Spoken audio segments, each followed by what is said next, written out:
Inselmilkom u nistedinkom għal 138 riflessjoni 3 minuti mal-Patri. Il-liturġija tal-kelma ta' dan il-15 il-ħadd matul is-sena tfakkarna fil-qawwa tremenda tal-kelma ta' Alla. Fl-ewwel qari, il-profeta Iżajija jfakkarna li l-kelma ta' Alla daqs ix-xita u s-silġ li Alla jibat. Xita u silġ li ma jerġawx lura għand il-mulej mingħajr ma jkunu għamlu il-frott tagħhom.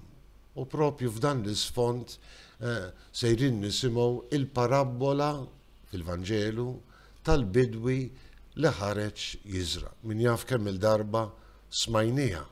Ġesu jfakkarna illi dak il-bidwi li ħareġ jiżra biż-żerrija li taqa' fil-modija fuq il-blat qalb ix-xewk fart tajba hija tixbija sempliċi imma sabiħa u profonda immens ta' dik il-kelma ta' Alla illi tinżera fil-qalb tagħna.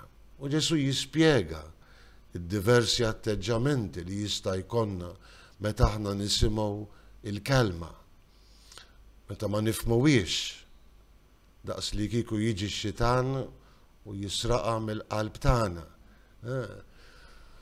Meta nisimgħuha u forsi timlina bil-ferħ imma l-ħsibijiet żejda tal-ħajja ta' kuljum, l-inkwiet u tħassib u l-ansjetajiet żejda joħonqu dik il-kelma li allura la tista' tikber u anqas tagħmel il-frott.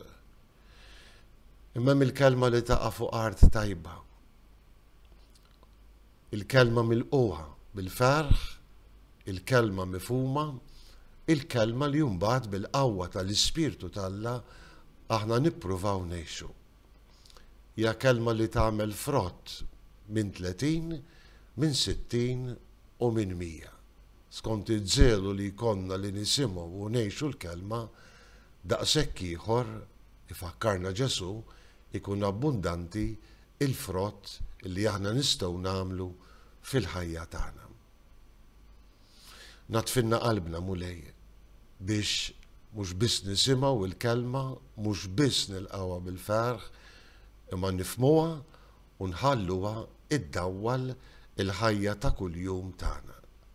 Għax hija kelma li toħroġ minn fomm il-mulej u żgur ma terġax lura qabel ma tagħmel il-frott. Iftħilna qalbna dejjem għall-kelma tiegħek.